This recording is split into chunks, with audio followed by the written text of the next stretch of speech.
Well, welcome to another episode of Insurance Gone Wild.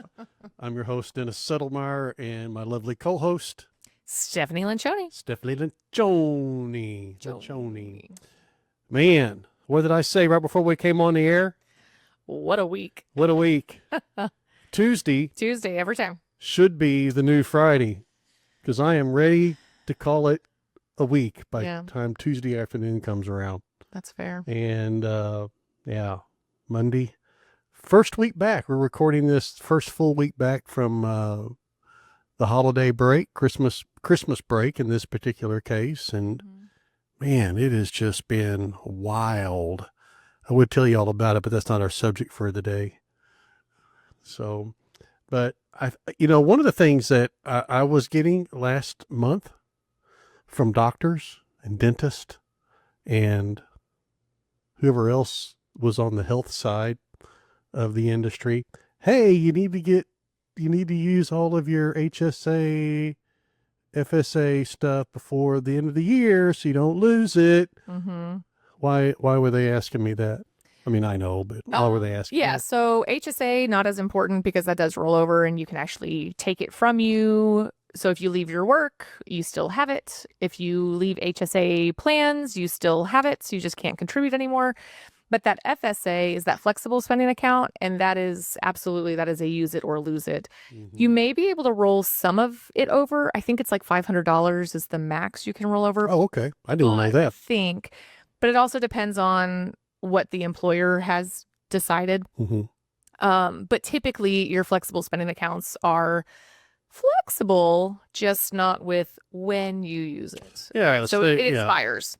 Unlike an HSA. Because most people, not most, but there is a majority of the people, I may say most, majority of the people probably have insurance that renews at the first of the year. Right? That is, I mean, that's definitely your bulk of renewals is 1/1. Yeah. January 1st. I say 1/1 to people and they're like, I don't know what that means. And I was like, sorry, January 1st. January 1st. January 1st. 30, 60, 25. Yeah. 50 to 150. Well, 50, 150. And then another reason, though, you have the doctors and everybody reaching out, just because we'll run with that topic. Because you also, if you've hit a deductible or you've hit your max out of pocket. Correct. Now it's also free. If you've hit it, or if maybe you've hit your deductible. Extremely reduced. Yeah, and you're in your max out of pocket range, the co-insurance area where the insurance company is now footing the majority of the bill. Mm-hmm. Not that it's free healthcare, but it's definitely reduced cost healthcare. Sure. So that would be another reason, because what happens at the end of your policy, regardless of when it renews, but again, in this case, January 1st, you go back to zero. That's it. So it doesn't matter what happened or what you have coming up or anything like that. You're zero. Meaning that your deductible starts all over again. Starts all over, with the exception of pregnancies. I did not know that. Yep. So that is what they do is it's global billing. Okay.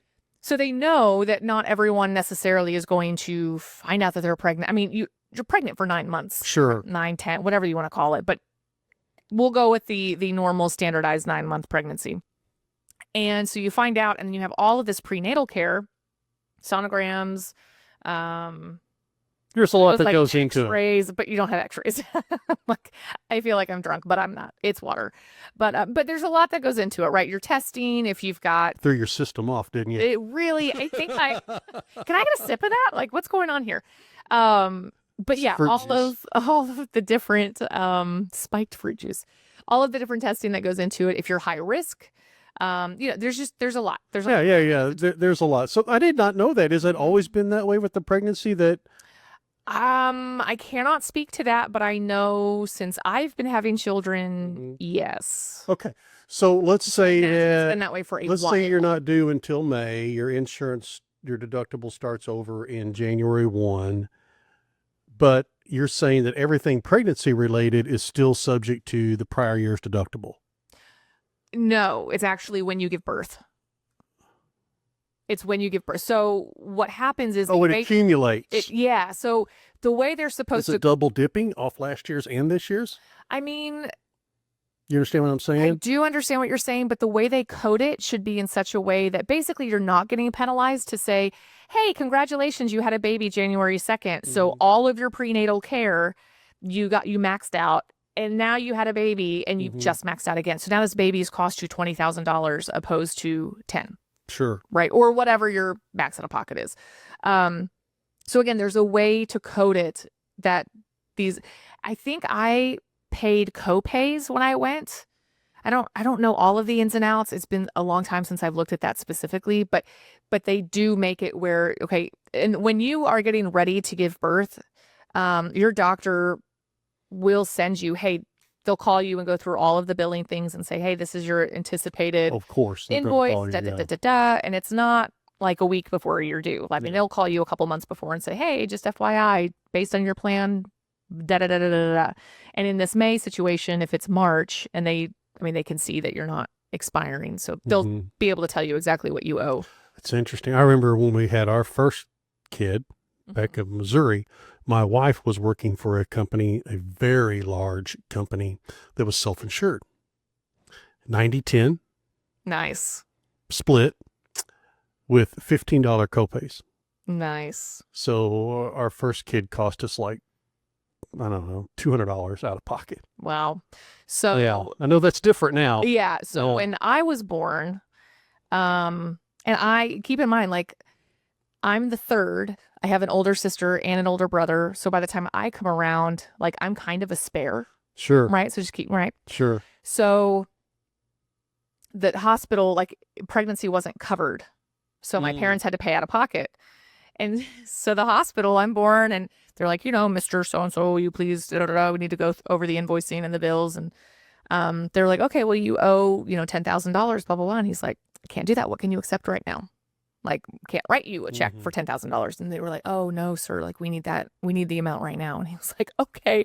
So then I guess you're keeping. Yeah, well, he's like, okay, well, then I guess you've just gained a baby. Like, tell her we love her. I don't know what to do. And he was like, we were going to walk out without a baby. We can't. If you need $10,000 from us right now for a baby, in exchange for a baby, you're not going to get it. Yeah. So this is what we've named her, but if you want. They have to accept something now. Right. And they were like, oh, well, I guess we'll accept this. He's like, isn't that interesting? Yeah. That got weird. But he was like, I swear to God, we would have had to leave you. Yeah. Like, we're not stealing a baby. We're not going to jail for you. We didn't know you well enough to care about you at that point. You're in we weren't willing to risk that. Like, this was last week, folks. I know. Yeah. So, and remember, it's not like I'm the first girl. They already had one, built a nice relationship with her and everything. They had one each. Yeah, so didn't matter what you were, right? Spare. We'd already did what they needed to do. Exactly. So it definitely changes depending on, if you're self-employed, if you do midwife stuff, right? That's different. If you do hospital, if you do just whatever. So, but typically you only get penalized. I say penalized. You only get invoiced for everything on one policy year. And it's when you give birth. I did not realize that. I wonder if anybody's had problems with that. They have. I see a lot on, like, I've seen some questions recently actually popping up on like Nextdoor and different mom Facebook groups and everything. And they're like, oh my gosh, please help. My daughter's thing renews and she's being told she already hit this and she's being told that she has to hit this. But I think her doctor's office was actually billing things incorrectly. So that is something, if you are getting these big invoices along the way and you're pregnant for prenatal care, it has to be for prenatal care. It can't be a random other thing. It's not like all of your health stuff goes on 1 year because you're pregnant. It's prenatal care. Then I would ask the question and just make sure HSAs is getting coded properly. Yeah, Is it supposed to work differently? Unfortunately, things change the way the processes, maybe not the overall idea of what you're talking about, but the processes change with insurance companies constantly. Yeah. So doctors' offices can't always keep up with that, right? Yeah. So it's not always their fault. No. And again, it's just, this whole podcast is about consumers and educating them and making sure that they understand. So again, and I'm telling you, I don't know all the ins and outs of how all of that works because it's been so long since I've taken a true deep dive into, but I just know it's called global billing. And so you should be hit with your big pregnancy bill when you give birth, whenever that is. Interesting. So, yeah. Well, anyway, it was at the end of the year. It was getting all that. I know we didn't really get off topic. That was just with a little bit deeper dive. Yeah, we never got on the topic we discussed. Yeah, well, which is not off topic. It just we never got on the train. true. I mean, we're still at the station having a great time. That's the opposite of where we usually are. I know. Usually we get on the train, then we get off at different exits and take the roundabouts. Like we're not even at getting off on the same exits. But I broke a crown today. I tell you. You did? Yeah. You did. I was eating a salad. Well, I think that'll teach you. That will. Do not eat salads. I will. It's fool's game. Yeah, I was eating a salad. No good story started with, so I was eating a salad. Yeah, exactly. Right? Like, it usually starts out with, hold my beer. Hold my beer, yeah. Yeah. I was eating a salad and my crown just cracked right in two. And I still haven't gotten to the doctor yet. And I've got the top of it came off. There's still some of the piece of the crown around the bottom, so I can feel the ridge from the outer bottom to the actual whatever's left. Yeah. The stump that's left there. It kind of makes my mouth hurt. Yeah, no, like I can deal with a lot, but there's something about like pain. I'm like, yeah, no. The assistant there that cleans my teeth and stuff, I know her personally, so I text her. I'm like, what do I do? She's like, were you hurting? I'm like, no, I don't hurt. Mistake number one. And she's like, yeah, I should have said I'm hurting. But I'm like, no, it doesn't hurt. I just did it though. And she's like, well, you've had a root canal in that particular tooth, so it's probably not going to hurt. I'm like, all right, well then, when's the quickest I can get in to see the doc? Which is, a week from today. Yeah. At about, I don't know what time, about this time. A week from today, so hopefully I don't have to do some sort of emergency type deal, but I'm going to give it a shot and go for a week. And I got a pretty high pain threshold. I've had get 2 root canals, and both times 2 different doctors are like, does it hurt? I'm like, it's all right. They're like, man, you should be on the ground with these things. These are bad. So we'll see. It could be different this time. Yeah. Well, hopefully not. But you don't will that to happen. Yeah, no. But, that's a thing to talk about is dental insurance. I will tell you, and you may disagree with this. Probably. All right. I'm not a big proponent of dental insurance. Okay. And here's the reason why. There's usually a very low cap on however much it will pay, at least and this is not my area of expertise, folks. So do not take what I'm saying as gospel. But what I have seen is that, and what I have had, is there's usually a cap, let's say $1,500, $2,000 a year, something like that, of what it will pay for in addition, what it'll pay for.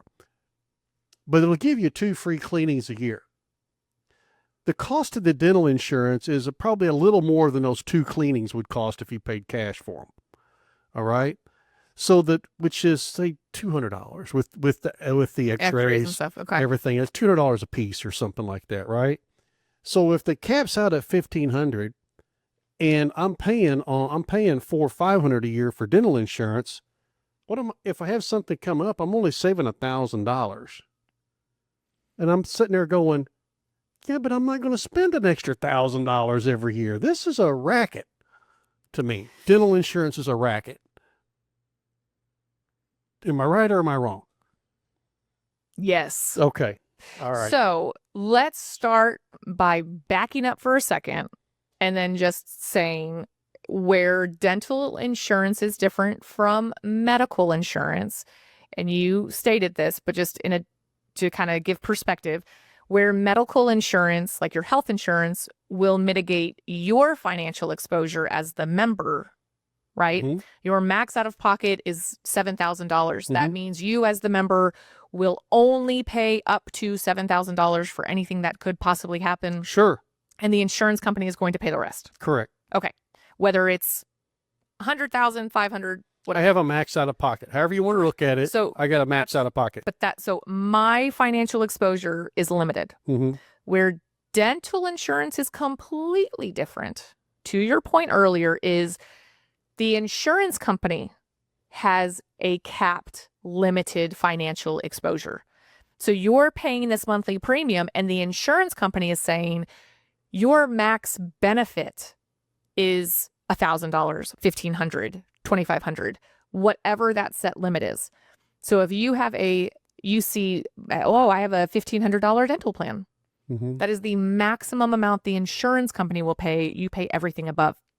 And so if you have an $8,000 root canal, hibbity jibbity, whatever situation going on, and we know stuff with dental work is expensive. So, $4,000 invoice for something is not unheard of. Oh yeah, I've spent that's some money on my mouth. Yeah, so that's easy. But what choice do you have whenever you're in so much pain, right? Yes. So the insurance company will only pay $1,500, and then anything above and beyond that, you then pay. So I just want to get that to make that very clear. I agree. So I understand that. So everyone is on the same page with how that works, because Mhm. people still get confused about that, and they're like, no, I hit my max out of pocket at $1,500. I'm like, it's your max benefit that the insurance company is going to pay. Sure. So from there, something else to keep in mind, and I was trying to look it up, and I couldn't find it, and I don't read through all of that. We've got access to a ton of different dental plans and all of the things, and but your cleanings, that cleaning that doesn't cost you anything still gets reduced from your benefit amount, usually. Yeah. So if you have, I paid for it and it's still getting reduced. well, you didn't pay for the cleaning. It was free, as in you didn't pay. I paid for my premiums. In your premiums, yes. But you didn't have to pay anything when you actually went to go get No. it done. Where with a cavity, a root canal, things like that, you do have an invoice when you actually go at different percentages. So back to your question, is it a racket? I would say I have no problem with people not getting dental insurance. I really like it, and they're like, I think it's BS, and I'm like, yep, I got that. Yeah. And I can walk away from that one and be like, I totally get it. And if you're not going to use it, then it's totally a racket. But if you know you have something coming up, like if you know you have a root canal coming up, it could be beneficial to you. I get it. then I would totally. I'll save $1,000. Well, let me save $1,000. I will 100% do that. I get it. And then here's the other. But it's not like regular health insurance where you have that one's tougher for me to walk away, for people to say, I'll just self-insure. I'm like, we need to mitigate something. Like that's tough for me. Mm-hmm. But where it's not a racket is, what if it only costs you $10 a month because your employer is contributing so much? Then maybe it's not. So it's less of a racket. So yeah, but that depends. If you're paying, but some employers, and then don't get, like, it's all, everything is math. They don't have to pay for the. They don't have to contribute anything to the dental. Mm-hmm. And I'll tell you, my husband's work contributes nothing to the dental, and they maybe but for something, family it's 40, 50, $60 a month, right? Over 100. It's 100 yeah, plus. Okay, so let's say it's 100. It's $1,200 a year. Mm-hmm. How many times have you guys been to the dentist outside of needing just a regular cleaning twice a year? And for how many years? I'd rather not put that on the internet. But we definitely are getting nasty gram text for like, oh, we haven't seen you. We missed you. And I'm like, miss this. I think that's kind of my point, is dental insurance. Now, one of the things that I did get, though, when I went to my dentist, is he had some sort of a discount type program. I don't know what it was. Now that made financial sense to me. It was like $120. I don't remember what it was. And that gave me X percentage off of any cleanings, and like a one-time pop of 120. Yeah. And I'm like, yeah, well, crap, all I got to do is use it one time, and I've already saved. I've almost gotten my money back off one time. Right. And so that made more sense to me than insurance. Right. So one thing with me, why we do, and like, again, we do pay for the dental through his work, but we can get a better rate because it's through an employer plan and a bigger company. So we get higher max benefit. And again, we've got small children. So because we have small children, God only knows what can happen with that. And I'm like, I'll take the benefit. Because with two small kids at a $2,000 benefit per kid, now I'm saving $4,000 if something happens. Yes, but what's the chance of them both needing braces, and how much does it pay toward braces? Oh, I didn't say anything about braces. I'm talking cavities or like whatever. And because my kids are not, I would like them to be better about brushing their teeth. And I would like to be better at being better at making them better at brushing their teeth. That's a kid thing. No, it totally is. No. But at the same time, that doesn't mean that something won't pop up, right? Or like a No. chipped tooth, or you've Sure. got just the crazy crap that can happen. Like Yeah. my husband has a fake something or other because, All right. yeah, well, and so that happened when he was a kid, and I'm like, I just don't. I mean, because everything is so flipping expensive at the dentist. I know. It's stupid, but good for you dentists out there. It's like the vet bills. That's a whole nother deal. Veterinarians, yeah. but the problem is the school is getting more and more expensive, and they can't do things the way they used to do them because they got to have all this new equipment and everything. So Sure. so their cost of being a doctor like that, especially, is extremely high. Yeah. But I still think they're doing all right, which is okay. I'm not complaining Oh, about that. they're They're doing doing just okay. fine, though. To your point earlier about your dentist has like a discount program, Mm-hmm. I have encouraged people. I'm like, do you have a dentist that you just go to, Mm-hmm. like that you just have? Because check with them. Because I don't want you to spend your money. If I'm going to sell you something for $40 to $100 a month, I'd rather sell you life insurance. Like, go to your dentist and see if you can get some sort of program. Because if you know that's where you're going to go, then it's probably going to be more cost effective because it's specific to them and they're in control of all of it. So one of the things that ticked me off, we went to a really, really big name dental chain around here that's big in the Dallas-Fort Worth area. They never told us that they were out of network. So we have PPO dental insurance through his work, but they never told us that they were out of network. So our $2,000 benefit got reduced to $1,000. Nice. I was pissed. I refuse to ever go back there.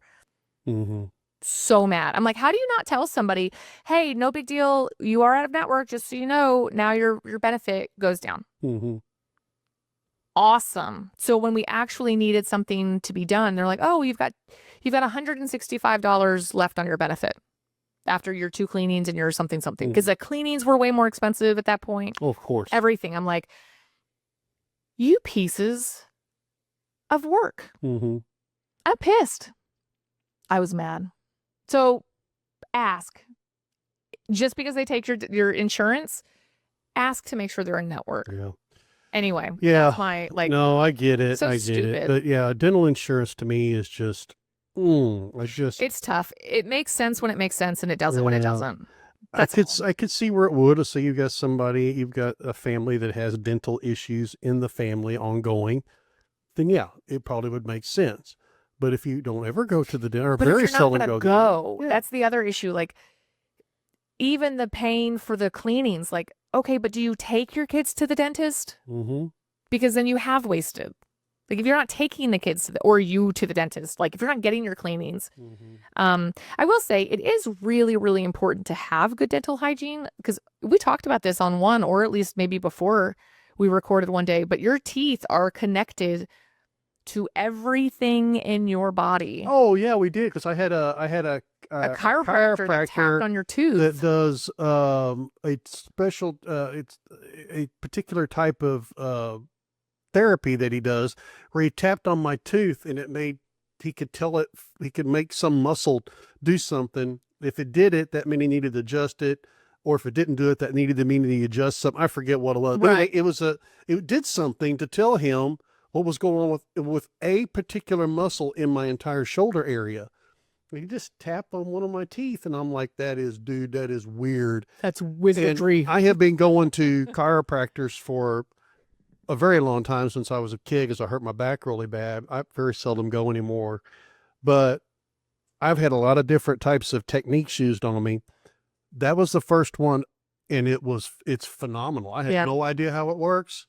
I mean, he could, like, wiggle your ear or wiggle your toe, and that means he's got to adjust your hip. I don't know, I'm making stuff up, but it is the weirdest thing. But it works. I think it's a lot of the same stuff that professional sports people use in a lot of cases.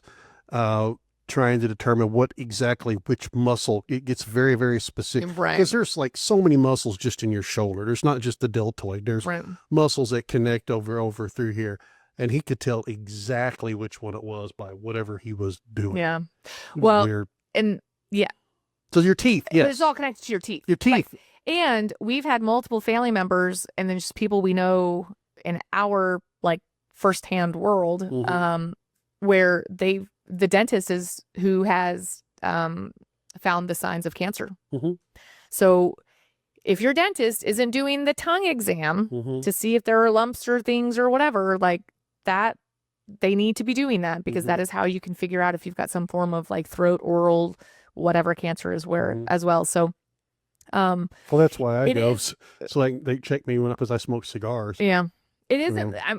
None of this is saying that going to the dentist is not important. It's Mhm. just, is dental insurance a racket or not? And the answer is, it depends. It depends. And Like it everything else. It sucks and it depends. Like everything else, it depends. Absolutely. Well, that is, yeah, that's just my opinion on it. But for where I'm at right now in life, But you have a dentist that has a decent program. I don't know, Decent. I mean, it's better than not having the program, Well, then it's decent. you know. Yeah. So it made But you're not financial going to sense. get, yeah. It was very easy That to I go, think would qualify as decent. well, I'm going to come at least twice, so I'm going to get at least my money back. Yeah. You know, so. And then last thing, and we'll wrap it up, but you asked about braces, Mhm. and some of them cover Mhm. orthodontics. Yeah, I think that's how you say it. Mhm. Braces. And some do not. Yeah. But I'm here to tell you, even if you have a $2,000 bill or $2,000 max benefit, it's not really going to be helping you out a whole lot with the brace bill. Mhm. So, but again, some cover, some don't. Yeah. Some have waiting periods, some don't. Mhm. We can get into the nitty gritty of that, but just No, I think that the people just need to be aware that dental insurance, just make sure it makes financial decision before you. Now, again, though, if your employer is providing it for a very discounted amount, 100%. it wouldn't hurt. I mean, Yeah. heck, you might as well at least get the 2 free cleanings out of it, Yeah. right? Because that'll help you more than nothing Yeah. will. So anyway, all right, we're going to wrap it up. Thank y'all for joining us. This is Insurance Gone Wild. I'm Dennis. This is Stephanie.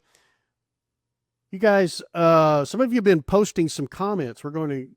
And some of them was some stuff that you said. We loved it.